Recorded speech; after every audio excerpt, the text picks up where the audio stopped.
નમસ્તે વિદ્યાર્થી મિત્રો, હું ડૉક્ટર ચેતના પંડ્યા પાણેરી. પ્રશિષ્ટ ગુજરાતી કાવ્ય ઝલક ખંડ 2 ગુચ્છ 2ના કાવ્યોના આસ્વાદના ઉપક્રમમાં આપ સૌનું હાર્દિક સ્વાગત છે. આપણે સૌરાષ્ટ્ર યુનિવર્સિટીના અભ્યાસક્રમમાં ચાલતા કાવ્યોના આસ્વાદની શૃંખલા શરૂ કરી છે.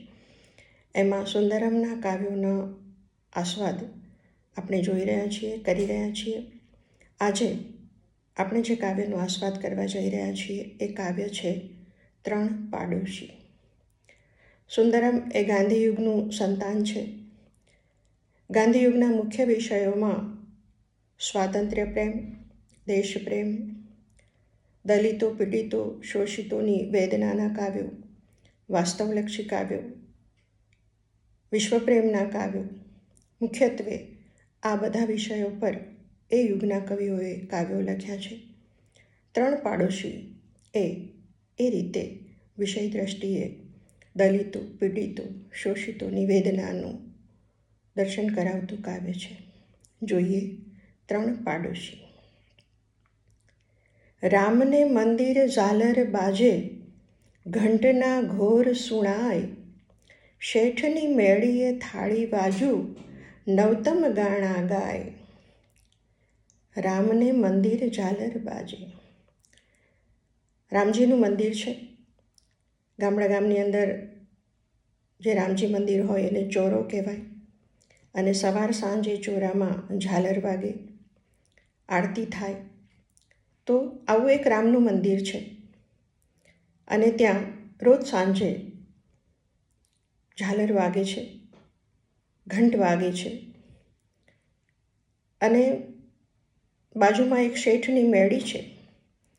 એ મેળીએ થાળી બાજુ કહેતા શરૂઆતના સમયમાં મ્યુઝિકના સાધનો જ્યારે ટેપ રેકોર્ડ જેવા આપણી પાસે નહોતા ત્યારે થાળી બાજુ પ્રકારનું એક સાધન હતું. અને એમાં ડિશ જેવી એક અત્યારે જે કેસેટ છે, ડીવીડીઝ, એવી થોડી મોટી કેસેટ્સ એમાં ચડાવી અને એ ફરતું હોય અને થાળી બાજુ વાગતું હોય. અને આપણે જાણીએ છીએ કે રેર સાધનો જ્યારે ઉપલબ્ધ હોય ત્યારે શ્રીમંતો જ એ સાધનો ખરીદી શકતા હોય છે. એટલે શેઠની મેળીએ જ્યારે રામજીના મંદિર ઝાલર વાગતી હોય ત્યારે શેઠની મેળીએ આવું થાળી બાજુ વાગતું હોય. અને એ થાળી બાજામાં પણ પાછા એ થાળી બાજુ કેવા ગાણા ગાય તો કે નવતમ ગાણા ગાય. નવા શ્રીમંતોના નબીરાઓ હોય, અત્યારે પણ પોતાને ઘરે કોઈ એવી સિસ્ટમ હોય અને નવા ગીત કોઈની પાસે નથી જે મારી પાસે છે એ કહેવા માટે પણ જોરથી એ વગાડતા હોય. એ રીતે શેઠના ઘરે પણ આ સાંજના સમયે થાળી બાજુ એની અંદર નવતમ ગાણા, નવા ગાણા એ વાગી રહ્યા છે. મંદિરની આરતી ટાણે રે, વાજાના વાગવા ટાણે રે, લોકોના જૂથ નીતે ઉભરાય. મંદિરની આરતી ટાણે રે, મંદિરની આરતી ટાઈમે વાજાના વાગવા ટાણે એટલે કે સાંજના સમયે લોકોના જૂથ નીતે ઉભરાય. લોકોના ટોળા એ મંદિર તરફ, અને જે શોખીન હોય એ ગાણા સાંભળવાને માટે, કે જે પોતાના ઘરમાં તો સાંભળી શકવાના નથી, તો જે એવા શોખીન લોકો હોય એ આ ગાણા સાંભળવા માટે પણ આવતા હોય છે. તો લોકોના જૂથ કહેતા ટોળાબંધ લોકો ત્યાં એની આસપાસ ભેળા થાય છે. લોકોના જૂથ નીતે ઉભરાય. એક ફળીના 3 રહેવાસી, શેઠ ને બીજા રામ. બેની તો વાત કરીએ આપણને કવિએ. કાવ્યનું શીર્ષક છે 3 પાડોશી. 3 પાડોશીઓ છે. તો રામજીનું મંદિર છે અને બાજુમાં શેઠનું ઘર છે, એટલી તો આપણને ખબર પડી. અને અહીંયા પણ કવિએ પુનરાવર્તન કર્યું કે એક ફળીના 3 રહેવાસી, શેઠ ને બીજા રામ. આ બેની તો આપણને ખબર હતી, પણ ત્રીજી માકોર બાઈ રાંડેલી, કોડી કનેના દામ. ત્રીજી એક રાંડેલી કહેતા વિધવા, એક માકોર ડોસી, માકોર બાઈ, એની ત્રીજી પાડોશણ છે. અને એની બાજુમાં રહે છે કોડી કનેના દામ. પોતાની પાસે એક કોડી પણ દામ, પૈસો નથી. એક કોડી પણ એની પાસે નથી. એટલી બધી ગરીબ એ માકુરબાઈ છે. એટલે તમે જુઓ કે ગાંધીયુગીન જે કવિઓ છે એ આવા દલિતો પીડિતોની જ્યારે વાત કરતા હોય છે ત્યારે એ માત્ર એક ચિતાર રજૂ કરે છે. બાકીની જે કંઈ પણ વિગતો છે, જે કંઈ પણ સમજણ છે એ ભાવકો ઉપર છોડી દે છે. આખી કવિતા થોડીક લાંબી છે, આપણે થોડીક ઝડપ કરીશું. પણ એ પછી આપણે સમજવાનું છે, આપણી સંવેદનાઓને એ ઉજાગર કરવાનું કામ કરે છે અને પછી ભાવકોની પ્રજ્ઞા ઉપર એ વાતને મૂકી દે છે. તો શરૂઆતમાં જ કવિ આપણને કહી દે છે કે અહીંયા 3 પાડોશી છે. એક રામજી મંદિરમાં રામ વસે છે, બાજુમાં શેઠ વસે છે અને એની બાજુમાં જ માકુરબાઈ જે વિધવાબાઈ છે અને ખૂબ જ અત્યંત ગરીબ સ્થિતિમાં એ છે. આ 3 પાડોશી, આ ત્રણેય વચ્ચેની જે ખાઈ છે આર્થિક દ્રષ્ટિએ, એ આપણને એમનેમ જ આ 3ની ખાલી વાત કરે છે ત્યાં આપણને ખ્યાલ આવી જાય છે. આ માકુરબાઈ જે છે એ શું કરે છે તો કે લોકોના દળણા દળતી રે, પાણીડા કોકના ભરતી રે, કાઢી ખાઈ રોટલો કરતી કામ. પારકા કામ કરે છે, કોઈકના દળણા દળી દે. પહેલાંના સમયમાં તો આવી ઇલેક્ટ્રિક ઘંટી અથવા તો આપણે બહાર જે અનાજ દળાવવા જઈએ છીએ એવી કોઈ ઘંટી હતી નહીં. બહેનો ઘરે જ ઘંટલામાં એ અનાજ પોતાનું દળતા. તો જે શ્રીમંત લોકો હોય, જેના બૈરા અત્યારે જે કામ અમુક વસ્તુ જુદી રીતે કરાવે છે એમ ત્યારે એ કામ પણ કરાવતા હશે. તો ડોશી એ કોઈના આવી રીતે દળના દળવા જાય છે, કોઈના પાણી ભરવા જાય છે, જે પાદરથી લાવવાનું હોય, કૂવેથી ભરીને આવવાનું હોય. તો એવા એ કોઈના પાણીના ભરીને આવે છે અને એ રીતે કોઈકના કામ કરતી એ પોતાનો રોટલો કાઢે છે, ખાય છે. પોતાનું આર્થિક ઉપાર્જન એ પોતાની આવી મહેનત મજૂરી કરીને કરે છે. શેઠની મોટી દૈત્ય હવેલી, ગામનું નાક કહેવાય. શેઠની મોટી દૈત્ય હવેલી. કવિ પોતાની કવિતામાં એક પણ શબ્દ નિરર્થક નથી યોજતો. શેઠની હવેલી મોટી તો છે, પણ કવિએ કહ્યું દૈત્ય હવેલી. નાના એવા ગામની અંદર એક જ શેઠિયો હોય, વ્યાજે નાણાં ધીરતો હોય, લોકોની ગરીબાઈનો લાભ ઉઠાવતો હોય અને એવા દૈત્યના કામો કરીને જ એ શ્રીમંત થયો હોય.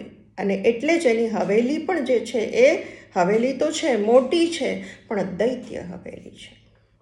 એની અંદર વસનારો જે છે એ શાયદ એ દાનવના રસ્તે, દાનવની વૃત્તિથી કમાઈને આ લોકોને પીડા આપીને એનું શોષણ કરીને આ સંપત્તિ એકઠી કરી છે અને આ મહેલ બંધાવ્યો છે.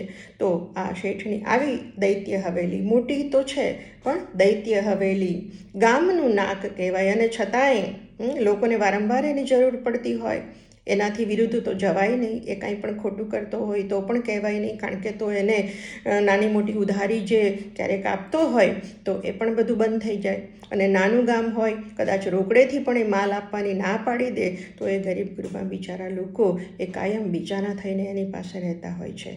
એટલે એ ગામનું નાક, આબરૂદાર ઘર કહેવાય. એવી શેઠની મોટી દૈત્ય હવેલી છે જે ગામનું નાક કહેવાય છે. રામનું મંદિર આરસ બાંધ્યું, નીત ઝળાહળા થાય. રામનું મંદિર આરસ બાંધ્યું. શેઠને તો કોઈ કમીના નથી અને ઈશ્વરને પણ આપણે કોઈ કમીના રહેવા દેતા નથી. રામનું મંદિર આરસ બાંધ્યું, એ તો આરસ પાણનું બાંધેલું મંદિર છે. નીત ઝળાહળા થાય. કાયમ એ મંદિરમાં ઝળહળાટ થતો હોય છે.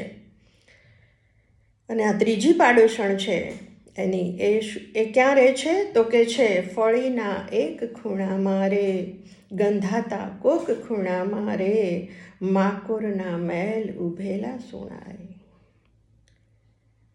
ફળીના એક ખૂણામાં રે. આ એક ફળિયાની અંદર રામજી મંદિર છે, શેઠની મોટી દૈત્ય હવેલી છે શેઠના મહેલને કવિએ દૈત્ય હવેલી કહી અને માકોરની એક નાનકડી ઝૂંપડી છે, ગંધાતા વાતાવરણમાં છે, ખૂણામાં છે, અને છતાંય કવિ કહે છે માકોરના મહેલ ઉભેલા સુણાય. પરસેવાની કમાણીમાંથી મહેનત મજૂરી કરીને એ આર્થિક ઉપાર્જન પોતાનું કરીને પોતાનું જીવન નિર્વાહ કરતી આ જે ડોસી છે એ માકુરબાઈ, અને એ હકની કમાણીમાંથી બનાવેલી છે, અને ઝૂંપડી પણ કદાચ છે તો કવિ એને મહેલ કહે છે. માકુરના મહેલ ઉભેલા સુણાય. જો કવિ ધીમે ધીમે ધીમે એક પ્રસંગ કાવ્ય જેવું આપણી સામે મૂકતા જાય છે, એક સ્થિતિ મૂકતા જાય છે, અને આપણી સામે આ ત્રણેય જે પાડોશી છે એની જે જીવન શૈલી છે એ ધીમે ધીમે ઉઘડતી જાય છે. છત્ર પલંગે શેઠ સૂતા હોય, રામજી સીતાજીને ઘેર. છત્ર પલંગે શેઠ સૂતા હોય, શેઠ સુંદર મજાના છત્રી પલંગમાં સૂતા હોય, રામ સીતાજીને ઘેર આરામ કરતા હોય. એવે સમયે પાછલા પોરની મીઠી ઊંઘની લોક લેતું હોય લેર. પાછલા પોરે રાતના મોડે સુધી જાગવાની ટેવ હોય, પણ વહેલી સવારે તો બહુ જ ઊંઘ આવે. પાછલા પોરે લગભગ લોકોને, દરેક લોકોને વહેલી સવારે ઉઠવાનું કહીએ તો ના ચાલે, પણ મજબૂરી હોય, એ લોકોએ ઉઠવું પડતું હોય છે. અને એક સંતો છે જે આપણે ત્યાં પહેલા પ્રહરમાં ઉઠીને પોતાનું ધ્યાન જપ તપ કરતા હોય છે. તો આ પહેલા પોરે જ્યારે રામજી સીતાજીને ઘેર હોય અને શેઠ એના છત્રી પલંગે પોઢતા હોય, ત્યારે આ માકોર ડોસી ઉઠી અને આ લોકો પણ જ્યારે ઊંઘની લહેર લેતું હોય ત્યારે પહેલાં જ્યાં કુકડો બોલે રે, જાગેલું કુકડો બોલે રે, તૂટે માકોરની નીંદર શેર. પહેલા પોરમાં જ્યારે પહેલો કુકડો બોલે અને જાગીને સૌથી પહેલાં કુકડાનો અવાજ જ્યારે કુકડો કરે ત્યારે એ પહેલાં કુકડાના અવાજથી માકોરની નીંદર શેર તૂટે, એટલે કે એની ઊંઘ ઉડે, એ ઉઠે. તૂટે માકોરની નીંદર શેર, માકોર ઉઠી અંગ મરોડે, પેટાવે દીપક જ્યોત, ધાન લઈને દળવા બેસે, રામની માગી ઓત.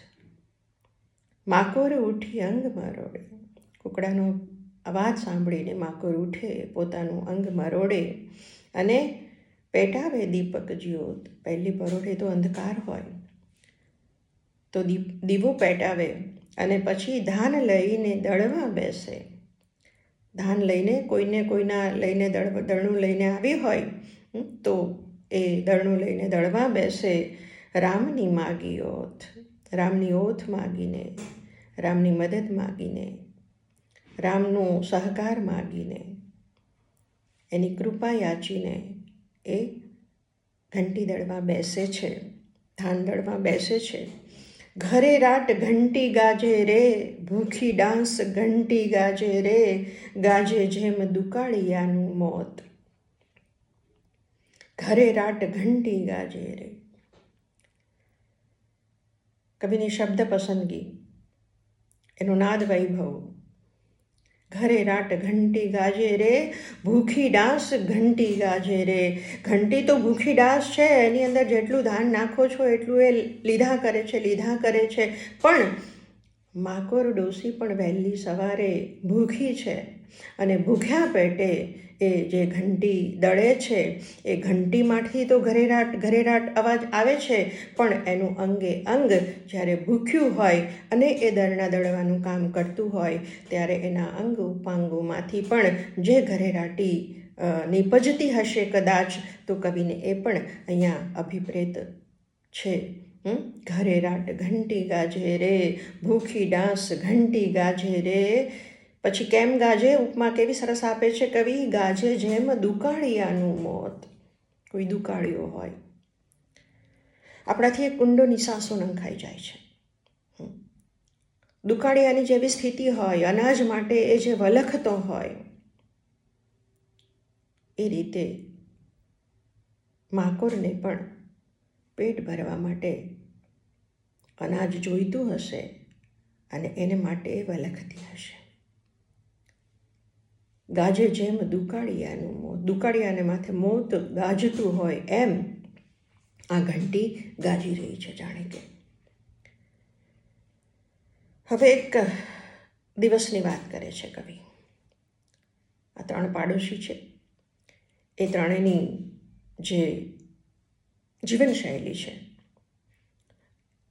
એનું રોજિંદુ જે કામ છે એને કવિ આપણી સામે મૂક્યું અને હવે એક દિવસની વાત કવિ આપણી સામે કરે છે. ગોકુળ આઠમ આજ હતી ને લોક કરે ઉપવાસ.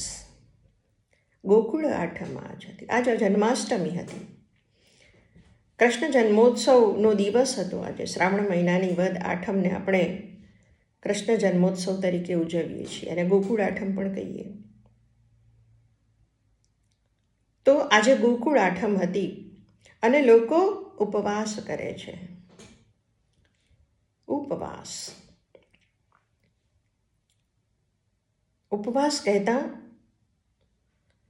પરમાત્માની પાસે બેસવું, એનું ચિંતન કરવું, એનું મનન કરવું, ભૂખ્યા રહીને. ઉપવાસમાં ફળફળાદી હોય, દૂધ હોય, આપણે એવું લઈ શકીએ. પણ આપણે તો ઉપવાસનું અપવાસ કરી નાખ્યું છે અને અપવાસમાં કાંઈ પણ ચાલે. ફળાહારનું આપણે ફરાળ કરી નાખ્યું છે. તો ફરાળની તો અધ વેરાયટીઓ આપણે ત્યાં બનતી હોય. એટલે આપણા ઉપવાસ છે ને એ ખરેખર તો ચેન્જ ઓફ ફૂડ, એની પણ મજા હોય અને એ મજા લેવા માટે આપણે ઉપવાસ કરતા હોઈએ છીએ. અલબત્ત એમાં આપણી શ્રદ્ધા ભળી હશે, પણ ઉપવાસ આપણો જ્યારે હોય ને ત્યારે 2-3 દિવસ અગાઉથી આપણે પ્લાનિંગ કરીએ છીએ કે આ દિવસે હવે આપણે શું જમીશું અને પછી એ પ્રમાણે આપણી તૈયારી થતી હોય છે. એટલે કવિ અહીંયા ગોકુળ આઠમ પણ આ 3 પાડોશીઓ કઈ રીતે ઉજવે છે આપણી સામે વાત કરે છે. ગોકુળ આઠમ આજ હતી ને લોક કરે ઉપવાસ. માકોર ભૂખી રહી ન કોરડી, કાયામાં ના રહ્યો સાસ. લોકોએ તો ઉપવાસ કર્યા, પણ માકોરે કર્યો. માકોરે તો નકોરડો ઉપવાસ કર્યો. લોકોએ તો મેં કહું એમ ફરાળ લીધું હશે, કોઈ વધારે ચુસ્ત હશે તો એણે ફળાહાર કર્યો હશે, પણ માકોરે તો નકોરડો ઉપવાસ કર્યો છે, કશું જ લીધું નથી. માકોર ભૂખી રહી ન કોરડી, કાયામાં ના રહ્યો સાસ. કાયામાં જીવ રહેતો નથી, કાયા થાકી જાય છે. નકોરડો ઉપવાસ કર્યો છે, ઉંમરલાયક છે.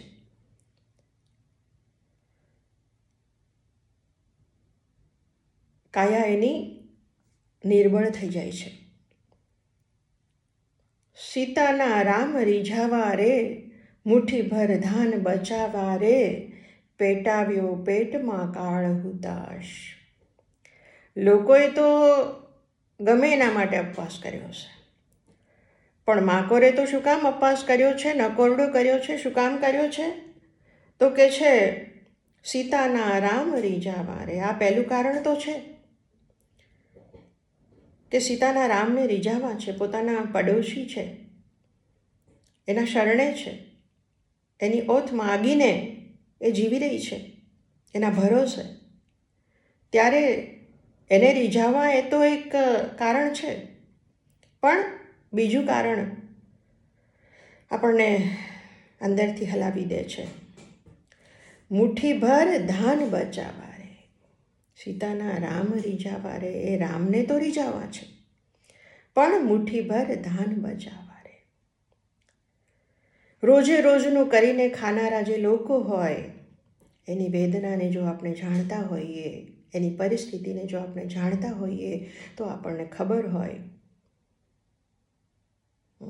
કે ક્યારેક સાજે માંદે એ જો ન જઈ શકે કમાવા અને રોજની રોજમદારી ન મળે તો એ જમ્યા વગર ના રહે. તો ડોશીની ઉંમર છે, માકોરની ઉંમર છે અને એને ડર છે કે કાલ સવારે મારી તબિયત સાજી નહીં હોય, સારી નહીં હોય, એકાટંક હું નહીં જઈ શકું. તો આ ઉપવાસ નિમિત્તે જે મુઠ્ઠીભર ધાન બચાવ્યું હશે એ મને ત્યારે કામ આવશે. એટલે પણ એ નકોરડો ઉપવાસ કરે છે. સીતાના રામ રીઝાવા રે, મુઠ્ઠીભર ધાન બચાવવા રે, પેટાવ્યો પેટમાં કાળ હુતાશ, કાળ હુતાશ, કાળ અગ્નિ, ભૂખની પેટમાં પેટાવી છે એણે, પેટાવ્યો પેટમાં કાળ હુતાશ. નકોરડો ઉપવાસ કર્યો છે અને ઉંમર છે અને કામ તો છતાંય કરવાનું જ છે. એટલે પેટમાં એણે જાતે જાણે કરીને જાણે કે એ પેટમાં ભૂખની અગ્નિ એણે પ્રદીપ્ત કરી છે. શેઠને ઘેરે રામને મંદિર, સાકર ઘીના ફરાળ.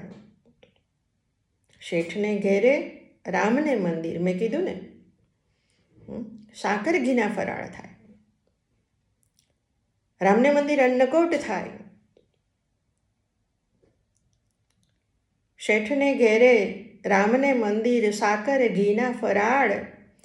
પારણા માકાલ કરવા ભજિયા, દળવા આપી દાળ. શેઠના ઘરે જ કામ કરતી હશે ડોસી, કારણ કે એના જ એક ફળીમાં એ રહે છે, એક ખૂણામાં. એ શેઠને ત્યાં જ એની સેવા ચાકરી કરતી હશે. તો પારણા માકાલ કરવા ભજિયા, દળવા આપી દાળ. આજે તો એ સાકર ઘીના ફરાળ કરે છે ગોકુળ આઠમના દિવસે, પણ આવતીકાલે નોમ છે, પારણા નોમ છે, ત્યારે પારણા કરવાના હોય, ત્યારે ભરપેટ સરસ મજાનું જે ભાવે એ બનાવીને જમવાનું હોય. અને એ ઘરના લોકોએ નક્કી કર્યું છે કે હવે પારણામાં ભજીયા ખાવા છે, તો વાટી દાળના ભજીયા ખાવા હશે. તો એ દાળ દળવા માટે માકોરને આપવામાં આવે છે. પારણા માકાલ કરવા ભજિયા, દળવા આપી દાળ. દળાતી દાળ તે આજે રે, હવાયેલ દાળ તે આજે રે, ઉઠાડે માકોર પેટ વરાળ. દળાતી દાળ તે આજે રે. આજે દાળ દળે છે. શ્રાવણ મહિનો હોય, આપણને ખબર છે, ચોમાસાની ઋતુ છે.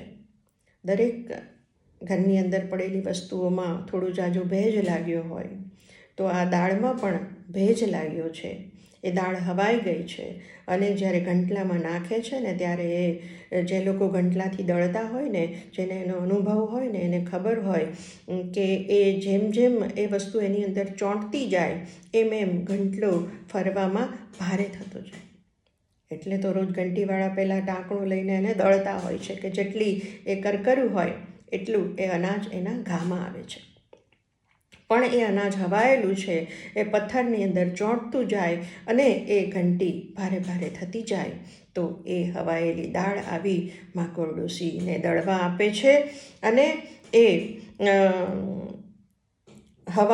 દળાતી દાળ તે આજે રે, હવાયેલ દાળ તે આજે રે, ઉઠાડે માકોર પેટ વરાળ. એક તો પેટમાં અગ્નિ લાગી છે, આજે નકોરડો ઉપવાસ કર્યો છે, આજે તો એના શરીરને આરામ જોઈએ, પણ પારકા કામ કરે છે, ના કેમ પાડી શકે શેઠના ઘરનાને? તો એ હવાયેલી દાળ દળે છે અને એના પેટમાં જાણે કે વરાળ ઉઠે છે. અંગ થાક્યું એનું આંચકાલે તું, હૈડે હાફ નમાય, બે પડ વચ્ચે દાળ દળે, તેમ કાયા એની દળાય. અંગ થાક્યું એનું આંચકાલે તું. કવિએ એટલું સરસ શબ્દ વર્ણન અહીંયા કર્યું છે માકોરનું. આપણે જાણે આપણા દ્રષ્ટિ સમક્ષ આ આખું દ્રશ્ય જોઈ શકીએ છીએ. વૃદ્ધ માકોર ડોશી છે, સામે ઘંટલો પડ્યો છે, હવાયેલી દાળ દળે છે, જોર થતું નથી જાજું, એટલે જ્યાં અટકે છે ત્યાં જોશથી એ ફેરવવો પડે છે અને શરીરને આંચકા આવે છે. ભૂખ્યું પેટ છે, ભૂખ્યું શરીર છે, શિથિલ થયું છે શરીર.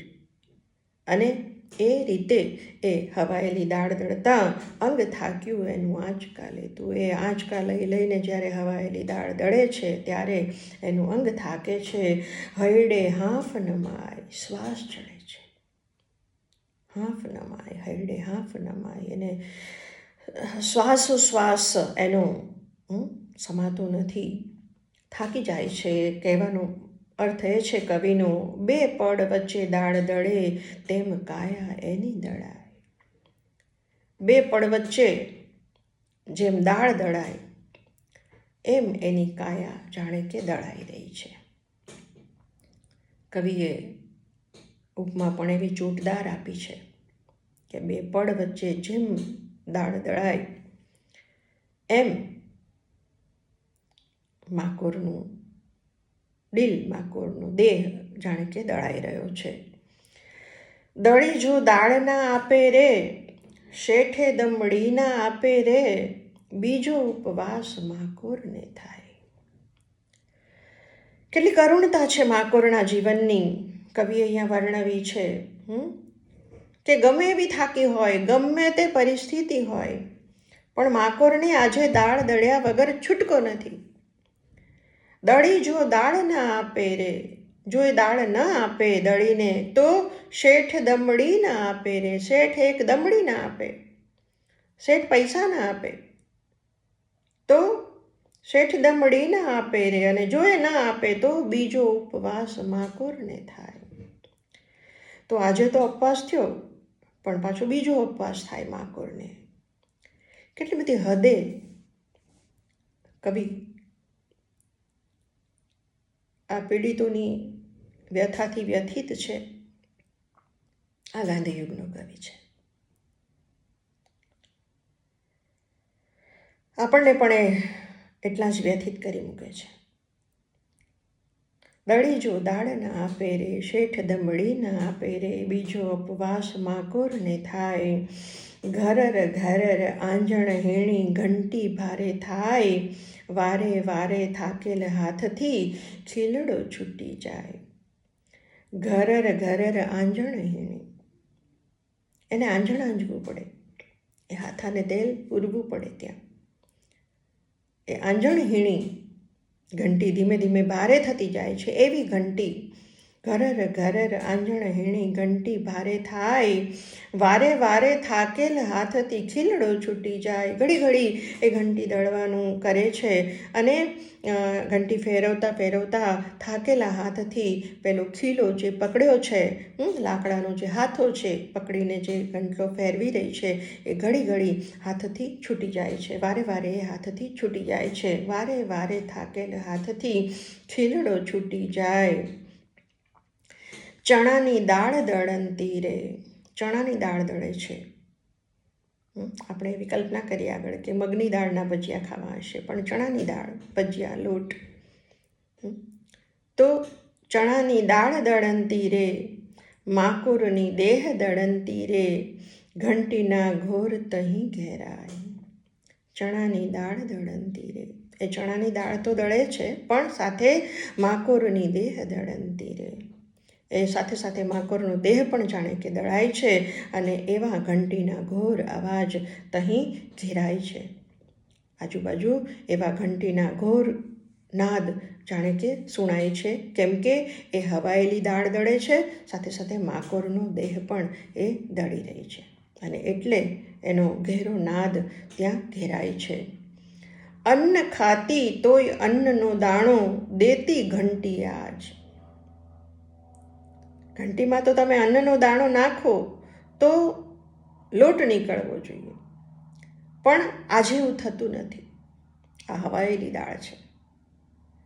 તો અન્ન ખાતી તોય અન્નનો દાણો દેતી ઘંટી આજ. આજે ઘંટી લોટ નથી દેતી.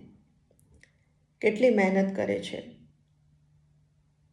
શરીર શ્રમ કરવાને લાયક રહ્યું નથી અને છતાંય ધરાર એ દેહ પાસેથી શ્રમ કરાવે છે અને તોય એ ઘંટી જે છે એ અન્નનો દાણો એમાં નાખે છે અને સામે અન્ન જ આપે છે. અન્ન ખાતી તોય અન્નનો દાણો દેતી ઘંટી આજ, માકોરની અન્નપૂર્ણા રૂઠી ફરવા પાડે નાજ. માકોરની અન્નપૂર્ણા પણ જાણે કે આજે રૂઠી છે અને એ ધરારા માકોરની અન્નપૂર્ણા છે, ઘંટી છે, કેમ કે એ ઘંટીથી એની આવક છે. ઘંટીમાં દરણા દળીને એ પૈસો પોતાના જીવનમાં જે જરૂરિયાત છે એ પૂરી કરે છે. એટલે આપણી જરૂરિયાત જે પૂરી કરે એ અન્નપૂર્ણા છે. તો આજે તો જાણે આ એની અન્નપૂર્ણા એનાથી રૂઠી ગઈ છે. માકોરની અન્નપૂર્ણા રૂઠી ફરવા પાડે નાજ. આજે તો એ ફરવાની જાણે નાજ પાડી રહી છે.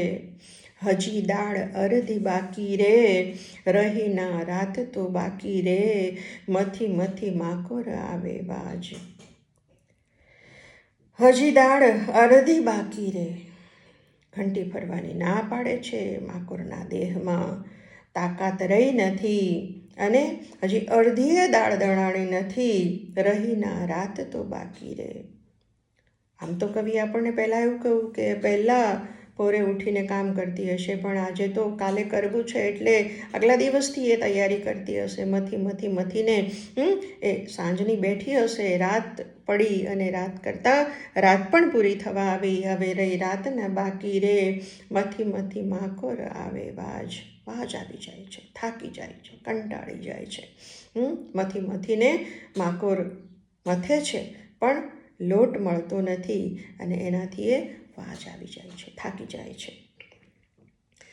શેઠ જાગે ને રામજી જાગે, જાગે સૌ સંસાર, ભોમના ભાર ઉતારવા આજે જન્મ્યા તા કીર્તાર. શેઠ જાગે ને રામજી જાગે, જાગે સૌ સંસાર. રાતના 12 વાગે કૃષ્ણ જન્મ કરી અને આપણા હિન્દુ કેલેન્ડર પ્રમાણે તો રાતના 12 વાગે કૃષ્ણ જન્મ્યા હોય, પણ ખબર તો લોકોને સવારે પડી હતી. એટલે કૃષ્ણ જન્મોત્સવ ભલે આપણે ગોકુળ અષ્ટમીના દિવસે કરીએ છીએ, પણ ખરો જન્મોત્સવ તો એ નોમના દિવસે. કૃષ્ણના જન્મના સમાચાર સાંભળીને જે ગોકુળવાસીઓએ કૃષ્ણ જન્મોત્સવ ઉજવ્યો હશે અને એટલે તો નોમના દિવસે ગામમાં તો આજે પણ રિવાજ છે. કૃષ્ણ જન્મ રાતના 12 વાગ્યા પછી લોકો ભજીયા કરીને ખાય, રાતે જ પારણા કરે.